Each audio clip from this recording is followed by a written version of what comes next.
Real estate never fails. Good luck. I hit send on that text message, my fingers steady despite the earthquake happening inside my chest. I typed real estate never fails. Good luck. And sent the text. My hands didn't shake even though I was an emotional wreck. 20 minutes earlier, my husband Darren had just destroyed 15 years of careful financial planning with a single message from his supposed hunting weekend in Santa Fe. The audacity was breathtaking.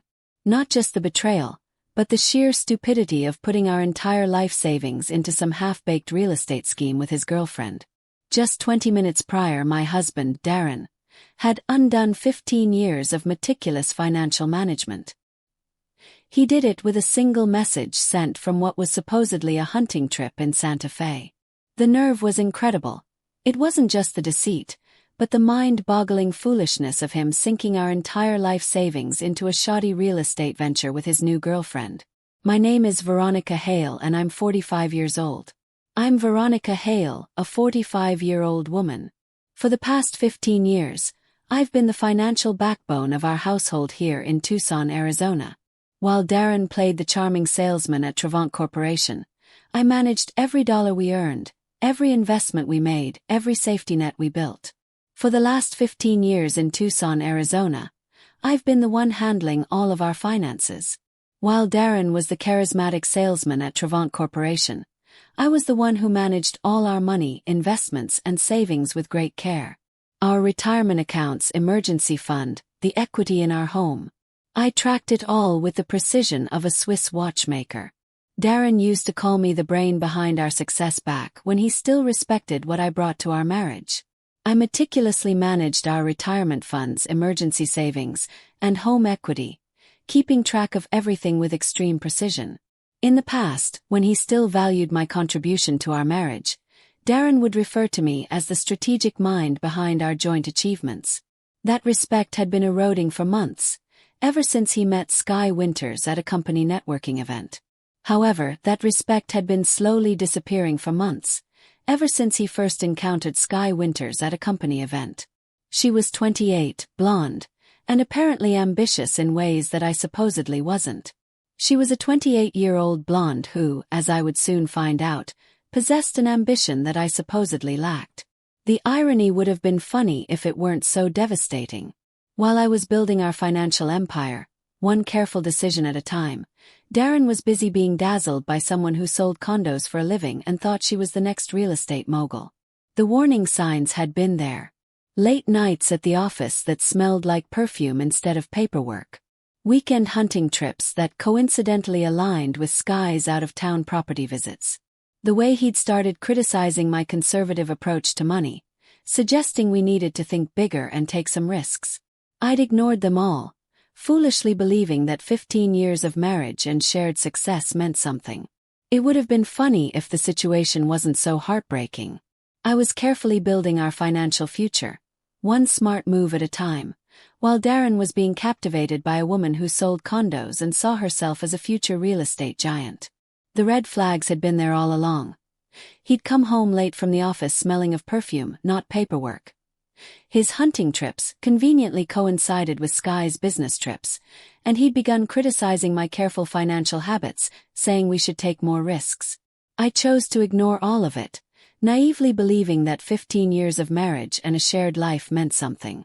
Now, staring at his text message on my phone screen, I realized just how naive I'd been. Now, as I looked at the text on my phone, the full extent of my foolishness hit me. Moved our savings to Sky's real estate venture. She's ambitious, unlike you. We're going to flip houses together. The casual cruelty of it took my breath away. Not only was he stealing our future, but he was doing it while insulting everything I'd accomplished. The text read, "Moved our savings to Sky's real estate venture. She's ambitious, unlike you. We're going to flip houses together."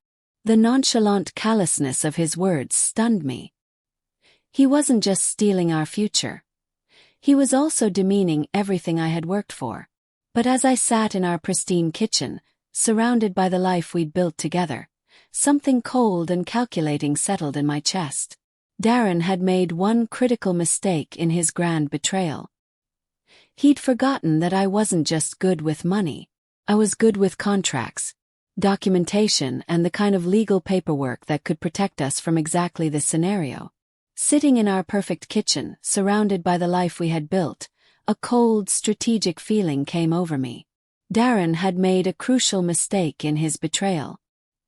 He had forgotten that beyond my skill with money, I was also skilled with legal contracts, documents, and other paperwork that were specifically meant to protect us from a situation like this. Years ago, I'd insisted we both sign documents giving each other co-control over major financial decisions. At the time, Darren had joked that I was being paranoid. Today, that paranoia was about to save my life and destroy his. Years earlier, I had made us both sign documents giving each other co-control over major financial decisions. Darren had laughed at me then, calling me paranoid. Now, that paranoia was about to save me and ruin him. The foundation of our relationship had always been built on complementary strengths. Darren was the social one, the networker who could charm clients and close deals with his easy smile and natural charisma. Our relationship had always been based on our different but complementary strengths. Darren was the charming social one, a natural networker who could win over clients and close deals with his easy smile. I was the strategist, the one who turned his commissions into long-term wealth through careful planning and smart investments. For over a decade, it had worked beautifully. We were the couple other people envied. Financially secure, professionally successful, seemingly unshakable. I, on the other hand, was the strategist who turned his earnings into lasting wealth through careful planning and smart investments. For more than 10 years, this partnership had worked perfectly. We were the couple everyone envied. Financially stable, successful in our careers, and seemingly unbreakable. I'd met Darren when I was 30, fresh out of a master's program in finance and ready to build something meaningful. He was already established at Tvant Corporation, selling industrial equipment with the kind of confidence that made clients trust him instantly. Our courtship had been a whirlwind of expensive dinners and weekend getaways, all funded by his generous commissions. I met Darren at 30, right after I finished my master's in finance and was eager to build a meaningful career. He was already a success at Tvant Corporation, selling industrial equipment with a confidence that instantly earned clients' trust. Our dating life was a fast-paced series of lavish dinners and trips, all paid for by his large commissions. But even then, I'd been the one suggesting we save for the future, invest wisely, think beyond the immediate gratification. After we married, I'd taken over our finances completely. But even back then, I was the one pushing us to save, invest smartly, and think beyond the present. After we got married, I took complete control of our finances. Darren was brilliant at making money, but terrible at managing it. Left to his own devices, he would have spent every penny on the latest gadgets, luxury vacations, and whatever caught his fancy. I channeled his earnings into a diversified portfolio that grew steadily year after year. Darren was a great earner but a terrible manager of money. If left alone, he would have blown all our money on new gadgets, fancy trips, and whatever else he desired. I directed his income into a diverse investment portfolio that grew consistently every year. Our emergency fund reached 6 figures. Our retirement accounts were on track to give us a comfortable life well into our 70s. I'd even started a separate investment account that I privately called our Dream Fund. Money earmarked for the lake house we planned to buy someday. Our emergency fund grew to over 6 figures. Our retirement accounts were on track to ensure a comfortable life for us well into our 70s. I even created a special investment account, which I secretly named our Dream Fund, with money set aside to one day buy a lake house. Darren had seemed grateful for my financial management, at least until recently. He'd bragged to his friends about my investment prowess, showing off our quarterly statements like trophies. "My wife's a genius with money," he'd say, wrapping his arm around my waist at dinner parties. "I just make it. She makes it grow." The pride in his voice had made me feel valued, essential, loved. At least until recently, Darren had appeared to appreciate my financial management. He used to boast about my investment skills to his friends, showing off our quarterly statements as if they were trophies. At dinner parties, he would wrap an arm around my waist and say, "My wife is a financial genius. I just earn the money, she makes it grow." The pride in his voice made me feel important and loved. But something shifted after he met Sky. Suddenly, my careful approach was boring. My diversified portfolio was too safe. My emergency fund was dead money that could be working harder. He'd started bringing home stories about Sky's real estate victories. A condo she'd flipped for a $20,000 profit, a commercial property she'd helped a client purchase that doubled in value. Each story felt like an indirect criticism of my methods, a suggestion that I was holding us back from greater success. However, after he met Sky, things changed. Suddenly, my careful financial strategy was boring. My diverse investments were too safe, and my emergency fund was dead money that should be working harder. He started telling me stories about Sky's real estate successes. A condo she flipped for $20,000, a commercial property that doubled in value for a client. Each story felt like a subtle dig at my methods, as if I were preventing us from achieving more. I tried to explain the basics of risk management, the importance of steady growth over speculative gains, but Darren's eyes would glaze over during these conversations, and I could see him mentally comparing my spreadsheets to Sky's success stories. The woman who'd once been his financial genius was becoming his conservative anchor, dragging down his dreams of quick riches and exciting ventures. I tried to explain the importance of steady growth over risky bets, but his eyes would simply lose focus. I could tell he was mentally contrasting my careful spreadsheets with Sky's exciting success stories. The person he once saw as his financial genius was now, in his eyes, a cautious anchor holding back his dreams of fast wealth and thrilling opportunities. Now, I understood that those conversations hadn't been about investment strategy at all. They'd been about justifying what he was already planning to do. The hunting weekend that changed everything had been planned for months. Darren and his buddies from Tvanta Corporation had supposedly booked a cabin in the mountains outside Santa Fe, complete with guides and all the gear they'd need for what Darren called a real man's weekend. I now understand that those conversations were never about investment strategies. They were his way of justifying a plan he had already set in motion. This particular hunting trip, which would change everything, had been in the works for months. Darren and his friends from Tvanta Corporation were supposedly going to a cabin near Santa Fe, complete with guides and gear for what he called a real man's weekend. He'd been unusually excited about the trip, buying new hunting clothes and spending hours researching the area online. At the time, I'd been happy to see him enthusiastic about something that didn't involve criticism of my financial choices. He was really excited about the trip, buying new hunting gear and spending hours looking up the area online. I was glad to see him interested in something that wasn't about criticizing my financial decisions. The first red flag should have been his reluctance to give me specific details about the cabin.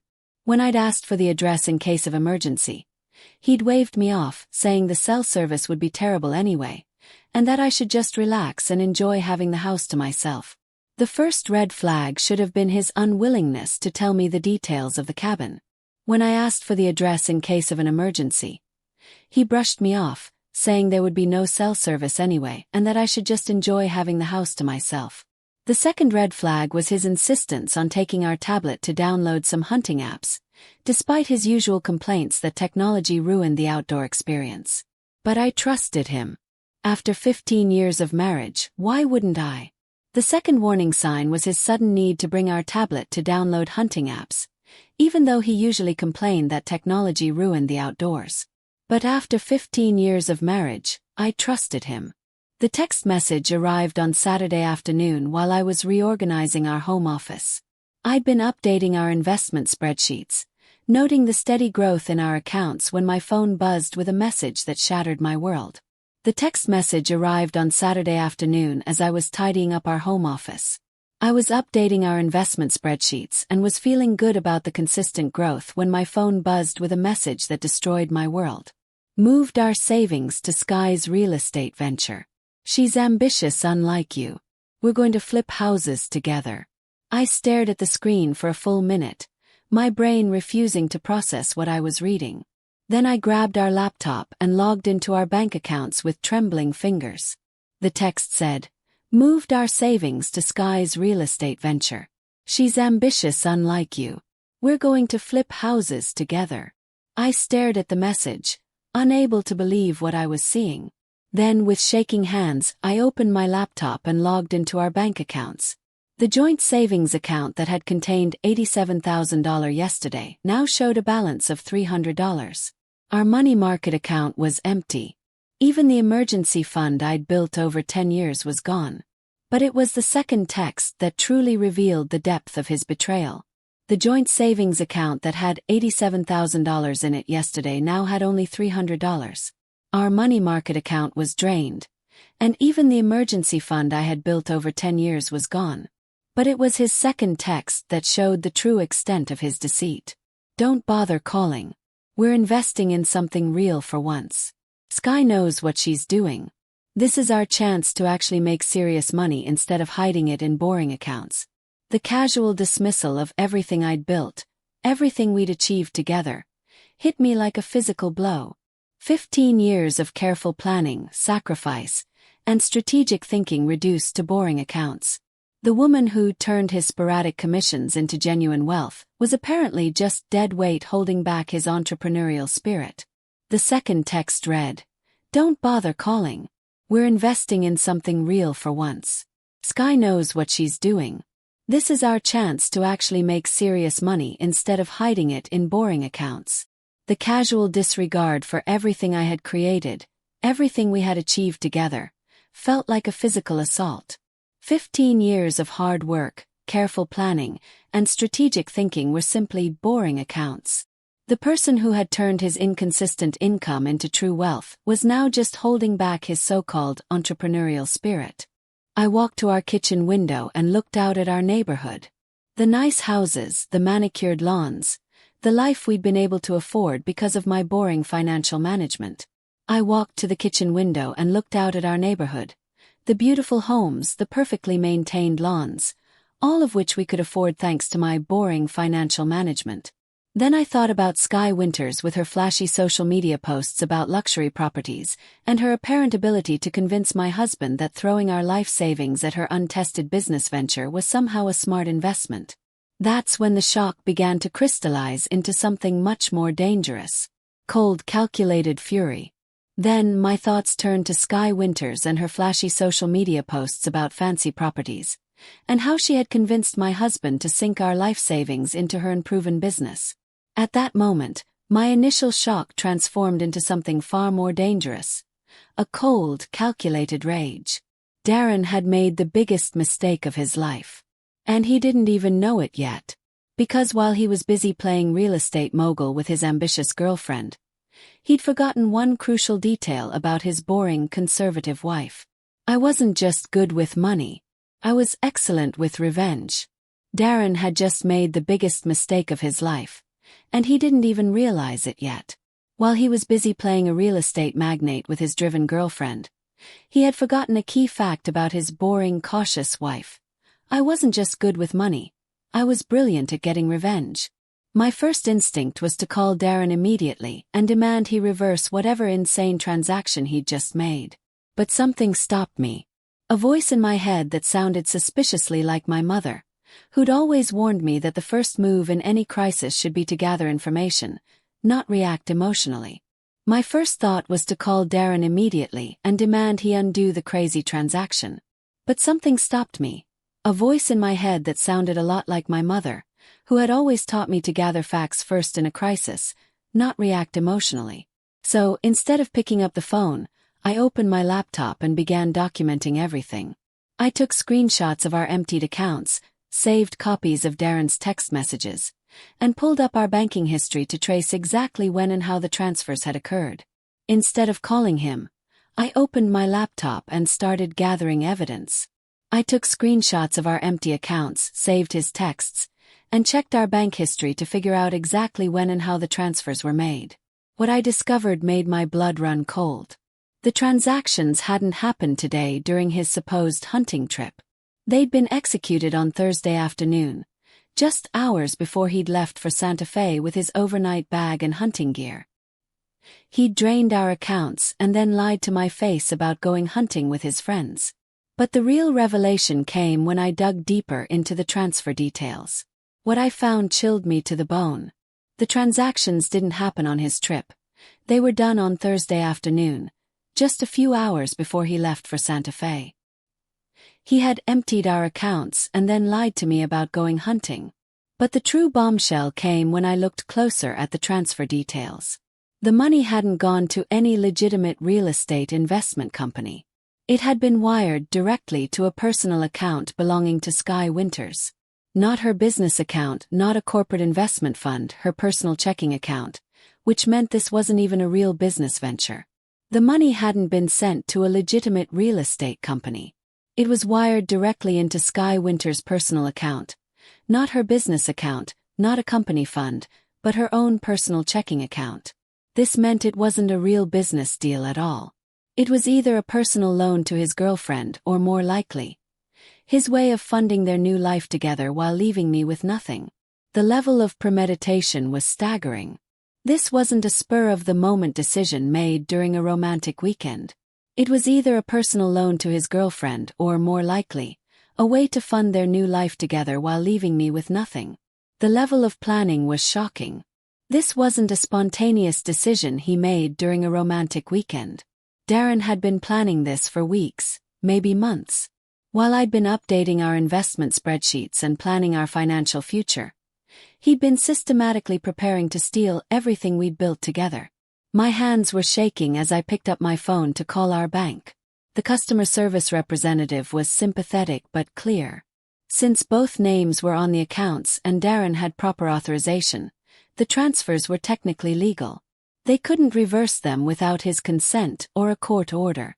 The woman suggested I contact a lawyer immediately if I suspected fraud or financial abuse. Darren had been planning this for weeks, or maybe even months. While I was focused on our financial spreadsheets and planning our future, he was secretly getting ready to steal everything we had built. My hands trembled as I called our bank. The person on the phone was sympathetic but explained that because both our names were on the accounts and Darren had the right authorization, the transfers were technically legal. They couldn't reverse them without his permission or a court order. She suggested I get a lawyer if I thought there was fraud or financial abuse.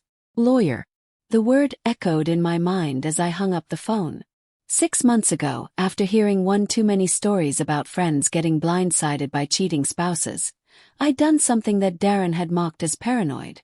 I'd consulted with Judith Brennan, one of the most ruthless divorce attorneys in Tucson. Not because I suspected anything, but because I believed in being prepared for every possible scenario. Lawyer. The word resonated in my mind as I hung up. 6 months ago, after hearing too many stories of people being blindsided by unfaithful partners, I did something Darren had called paranoid. I met with Judith Brennan, one of Tucson's most formidable divorce attorneys. I did it not because I suspected anything was wrong, but because I believe in being prepared for any situation. Darren had laughed when I told him about the consultation fee, calling it a waste of money and joking that I was already planning our divorce. Today, that consultation was about to become the best investment I'd ever made. I'd kept Judith's card in my home office filing cabinet, tucked away behind our tax documents, where Darren would never think to look. As I pulled it out, I remembered her words from that initial meeting. The key to surviving financial infidelity is moving faster than the cheating spouse expects. Most betrayed partners waste crucial time trying to understand why it happened or hoping for reconciliation. The smart ones protect themselves first and process emotions later. Darren had laughed when I told him about the consultation fee, calling it a waste and joking that I was already planning our divorce. That consultation was now about to become my best investment ever. I had kept Judith's business card hidden behind our tax documents in my office filing cabinet, a place Darren would never look. As I retrieved it, I recalled what she had told me at our first meeting. The key to surviving financial betrayal is to act quicker than your spouse anticipates. Most betrayed people lose valuable time trying to understand what happened or hoping to fix things. The wise ones protect themselves first and deal with their feelings later. My phone call to Judith was brief and to the point. This is Veronica Hale. We met 6 months ago for a consultation. My husband just stole our life savings and transferred it to his girlfriend. I want to go nuclear. Her response was immediate and reassuring. I remember you. How much money are we talking about? $87,000 in savings plus whatever he can access from our other accounts. Maybe $150,000 total. When did the transfers occur? Thursday afternoon. He's currently in Santa Fe with his girlfriend pretending to be on a hunting trip. Perfect. We'll have restraining orders on the remaining accounts by Monday morning. Can you be in my office in an hour? As I grabbed my purse and car keys, I felt something I hadn't experienced in months. Oh. My call to Judith was short and direct. This is Veronica Hale. We met 6 months ago. My husband just stole our life savings and gave it to his girlfriend. I want to take a decisive legal action. Her reply was immediate and calming. I remember you. How much money? I explained. $87,000 in savings, plus whatever else he can access. Maybe $150,000 total. When did this happen? She asked. Thursday afternoon. He's in Santa Fe with his girlfriend, pretending to be on a hunting trip. Perfect, she said.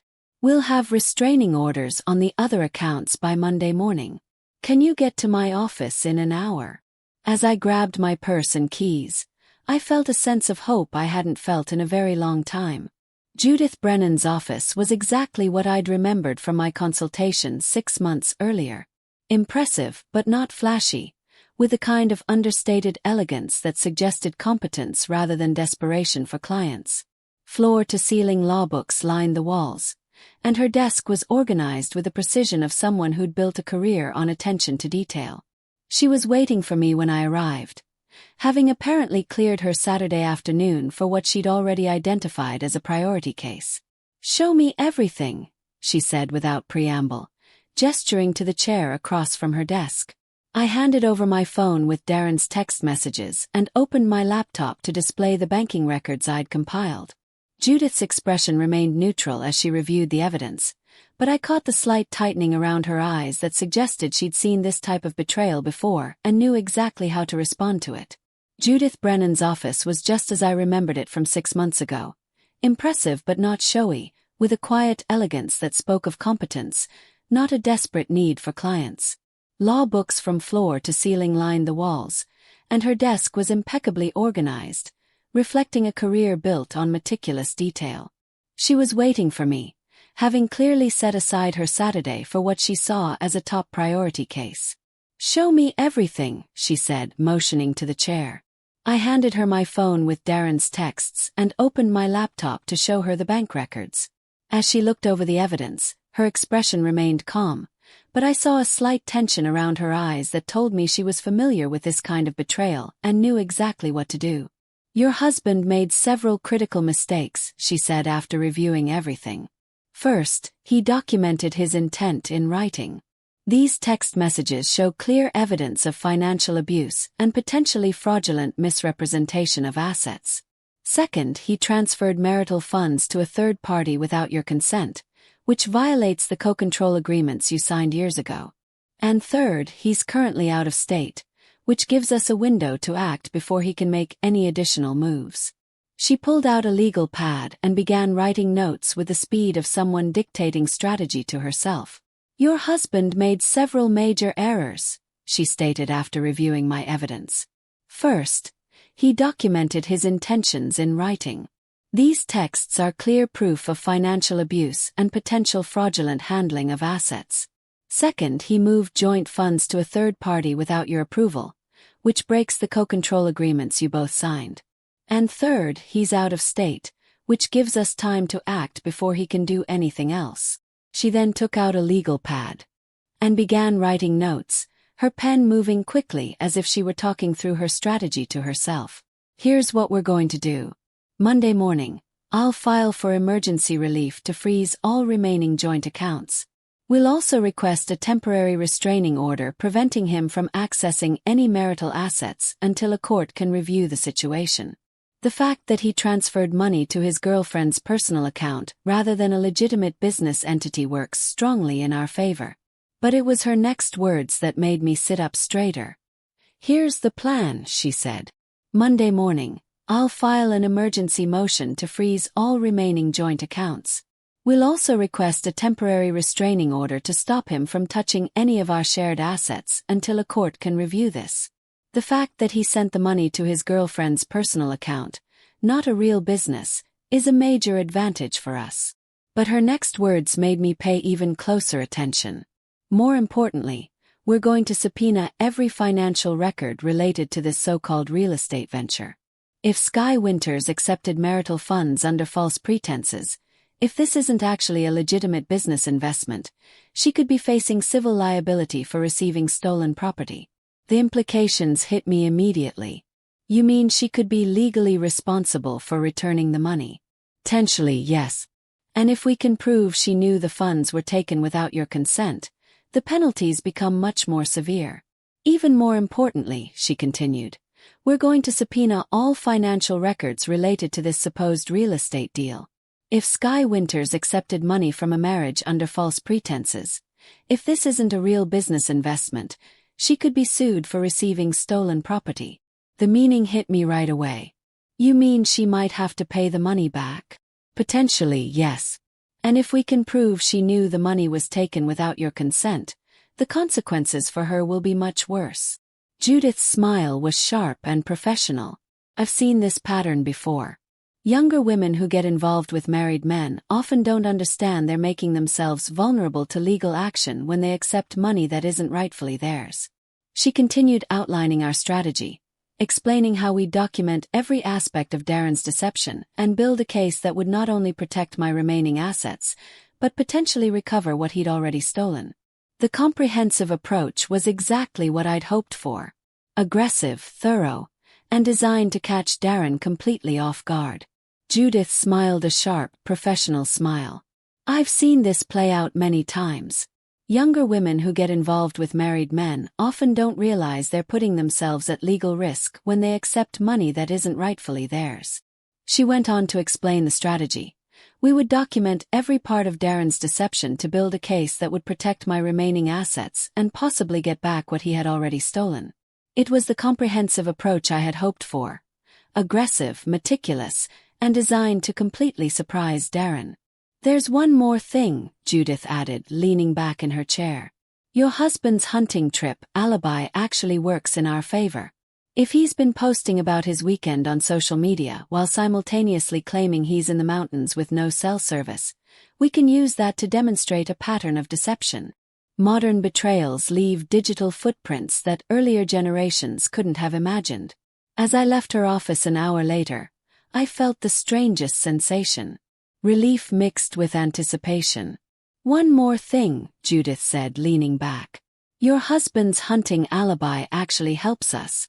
If he's been posting on social media about his weekend while claiming to be in the mountains with no cell service, we can use that to show a pattern of lying." She noted that modern betrayals leave digital evidence that people in the past could never have imagined. As I left her office an hour later, I felt a strange combination of relief and anticipation. For months, I'd been watching my marriage deteriorate without understanding why or how to stop it. Now I had a plan, a timeline, and a legal advocate who understood exactly how to turn Darren's betrayal against him. The hunting weekend that was supposed to mark the beginning of his new life with Sky was about to become the biggest mistake he'd ever made. For months, I had watched my marriage fall apart without knowing why or how to fix it. Now I had a clear plan, a timeline, and a lawyer who knew exactly how to use Darren's betrayal against him. The hunting trip that was meant to be the start of his new life with Sky was about to become his greatest blunder. Sunday evening brought the first crack in Darren's carefully constructed narrative. He called just before 8 p.m. His voice artificially cheerful as he described his amazing hunting experience and the huge buck his friend Bradley had supposedly taken down. But I could hear something else underneath the manufactured enthusiasm. Nervous energy, like someone rehearsing a story they weren't entirely confident about. "The guys want to stay another day," he said. The words coming a little too quickly. Some opportunity to track this elk that the guides think we can find. I might not be back until Tuesday evening. Sunday night, Darren's carefully crafted story began to show its first weakness. He called just before 8 p.m. His voice forced and upbeat as he told me about his great hunting trip and the large deer his friend Bradley had supposedly caught. But beneath his feigned excitement, I could hear a nervous edge, like someone trying to remember a lie. "The guys want to stay one more day," he said, the words coming out a little too fast. "There's a chance to track an elk the guides think we can find. I might not be home until Tuesday night." Of course, he wanted to extend his trip. More time with Sky, more time to solidify their plans before facing the consequences of what he'd done. But his transparent lie gave me exactly what I needed. Additional time to implement Judith's strategy before he realized what was happening. Of course, he wanted to stay longer. It was more time with Sky, more time to finalize their plans before he had to face the consequences. His obvious lie, however, gave me exactly what I needed. More time to put Judith's plan into action before he knew what was happening. "That sounds wonderful," I replied, keeping my voice warm and supportive. "Make sure you get some good photos for your social media. I know how much you enjoy sharing your adventures." The pause that followed told me everything I needed to know. Darren had been so focused on creating his hunting alibi that he'd forgotten about the digital trail he'd been leaving. "That's great," I replied, my voice sounding warm and supportive. "Just be sure to get some good photos for your social media. I know how much you love sharing your adventures." The long pause that followed confirmed my suspicions. Darren had been so focused on his hunting lie that he'd forgotten about the digital evidence he was leaving behind.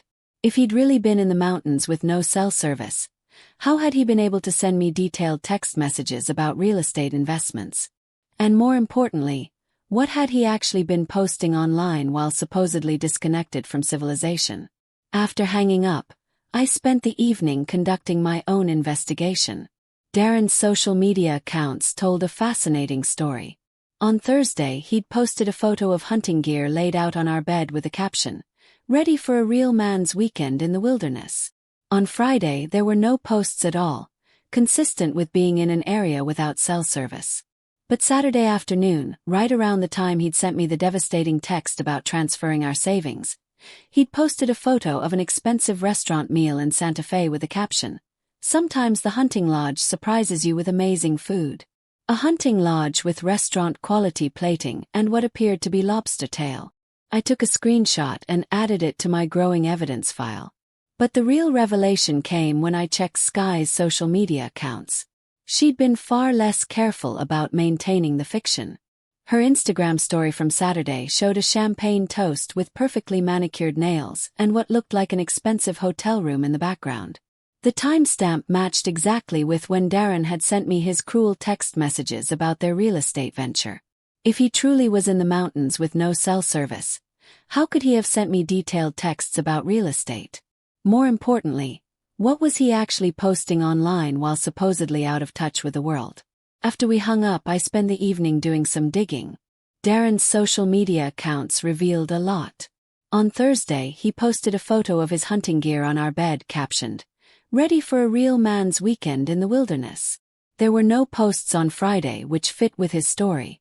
But on Saturday afternoon, around the same time he sent me the text about our savings, he posted a photo of a fancy restaurant meal in Santa Fe with a caption, "Sometimes the hunting lodge surprises you with amazing food." The image showed what looked like a lobster tail on a gourmet plate. I screenshotted it and added it to my file. The biggest discovery, however, came from Sky's social media. She had been much less careful. Her Saturday Instagram story showed her toasting with champagne, her manicured nails and what looked like a lavish hotel room visible in the background. The timestamp matched exactly when Darren had sent me his cruel texts. I saved everything, screenshots, timestamps, even the metadata from the photos that would prove where they'd been taken.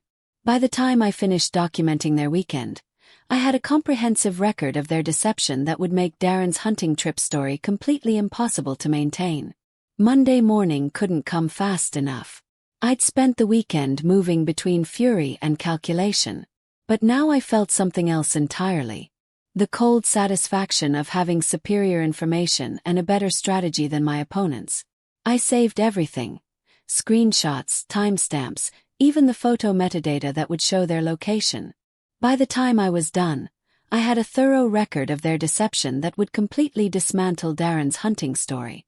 I couldn't wait for Monday morning. All weekend I had felt a mix of rage and strategy, but now I felt something new. The quiet satisfaction of knowing I had better information and a smarter plan than they did. Darren thought he was playing a game where he held all the cards. He'd stolen our money, secured his girlfriend's future, and left me with nothing but broken trust and empty accounts. What he didn't realize was that he'd been playing chess while I'd been preparing for war. At 7 a.m. Monday morning, I was sitting in my car outside Judith's office with a coffee and a folder full of evidence that would turn Darren's triumph into his downfall. My phone buzzed with a text from him. "Miss you, babe. Can't wait to come home and share all the hunting stories." I smiled as I typed my response. "Can't wait to hear every detail. I'm sure it will be fascinating." Darren believed he was in control, having stolen our money, secured his girlfriend's future, and left me with nothing but a broken heart and empty bank accounts.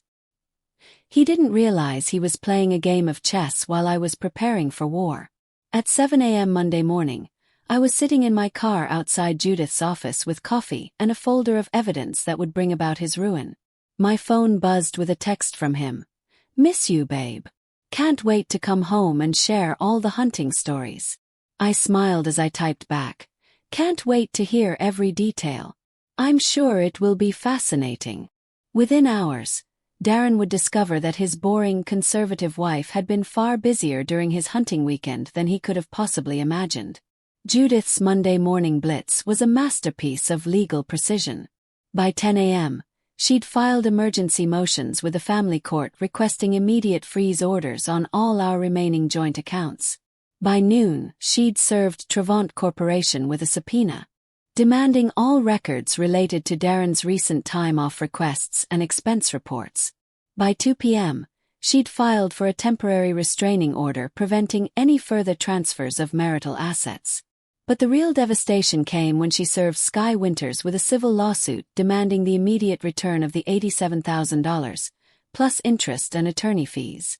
"Your husband's girlfriend just learned that accepting stolen marital funds makes her legally liable for restitution," Judith informed me during our afternoon phone call. "Her real estate venture is about to become very expensive." Within a few hours, Darren would find out that his boring, cautious wife had been much busier over the weekend than he could have ever imagined. Judith's Monday morning actions were a masterpiece of legal strategy. By 10 a.m., she had filed emergency motions with the court to freeze our remaining joint accounts. By noon, she had served a subpoena to Trevant Corporation, requesting all records of Darren's recent time-off requests and expense reports. By 2 p.m., she had filed for a temporary restraining order to stop any more transfers of our assets. But the most devastating blow came when she served Sky Winters with a civil lawsuit demanding the immediate return of the $87,000, along with interest and legal fees. Judith told me in our afternoon call, "Your husband's girlfriend has just learned that taking stolen marital funds makes her legally responsible for paying it back. Her real estate business is about to get very expensive." The speed of Judith's actions caught everyone off guard. Darren was still in Santa Fe, blissfully unaware that his financial world was collapsing. Sky was scrambling to find a lawyer to explain how she'd suddenly become a defendant in a civil lawsuit. And I was discovering that revenge served efficiently was infinitely more satisfying than revenge served hot. The first call came from our bank's fraud department informing me that suspicious activity flags had been placed on all accounts associated with my Social Security number. The speed of Judith's actions took everyone by surprise. Darren was still in Santa Fe, clueless that his finances were imploding. Sky was frantically trying to find a lawyer to figure out why she was suddenly being sued. I was realizing that quick, efficient revenge was far more satisfying than an emotional one. The first call I received was from our bank's fraud department, telling me that all accounts linked to my Social Security number were flagged for suspicious activity. The second call came from Darren's supervisor at Tvanta Corporation, asking if I knew why their legal department had received subpoenas related to my husband's recent travel expenses. But the most satisfying call came from Bradley Morrison, one of Darren's supposed hunting companions. "Veronica, I'm really confused," he said, his voice uncertain. "Some lawyer's office called asking about our hunting trip this weekend, but Darren told us weeks ago that he had to cancel because of a family emergency. We went without him. Is everything okay?" Everything was perfect. The second call was from Darren's boss at Tvanta Corporation, asking why their legal team had received a subpoena about my husband's recent travel expenses. But the most satisfying call of all was from Bradley Morrison, one of Darren's supposed hunting buddies. "Veronica, I'm so confused," he said, his voice hesitant. "A lawyer called asking about our hunting trip, but Darren told us weeks ago he had to cancel due to a family emergency. We went without him. Is everything okay?" Everything was perfectly fine. Tuesday afternoon brought the first cracks in Darren's composure. He called from the road, supposedly driving back from his successful hunting expedition, but his voice carried an edge of panic that he couldn't quite hide. "Veronica, did you do something with our bank accounts? I tried to access our checking account for gas money, and it's showing some kind of restriction." I let the silence stretch for a moment before responding with carefully calibrated concern. "That's strange. I haven't touched anything. Maybe you should call the bank when you get home. You know how paranoid they've become about unusual activity." "Unusual activity?" His voice pitched higher. "What kind of unusual activity?" "Oh, I don't know. Maybe large transfers or out-of-state transactions. You know how banks are these days." I paused, then added with perfect innocence. "How was the hunting, by the way? Did you get good cell service up in the mountains? Your text messages came through so clearly." The silence that followed told me he was beginning to understand that his weekend of triumph was about to become something very different. On Tuesday afternoon, Darren's calm facade finally broke. He called me from the road, supposedly on his way back from his successful hunting trip, but I could hear the panic in his voice. "Veronica, did you do something with our bank accounts? I tried to get gas money from our checking account, and it's restricted." I waited for a moment before responding with feigned concern. "That's odd. I haven't done anything. You should probably call the bank when you get home. You know how they get about unusual activity." "Unusual activity?" he asked, his voice rising. "What kind of unusual activity?" "Oh, I'm not sure," I said casually. "Maybe large transfers or transactions made out of state. You know how banks are." I paused, then added with a touch of fake innocence. "By the way, how was the hunting? Did you get good cell service up in the mountains? Your texts came through so clearly." The silence that followed told me he was finally starting to realize that his weekend of victory was about to become his worst nightmare.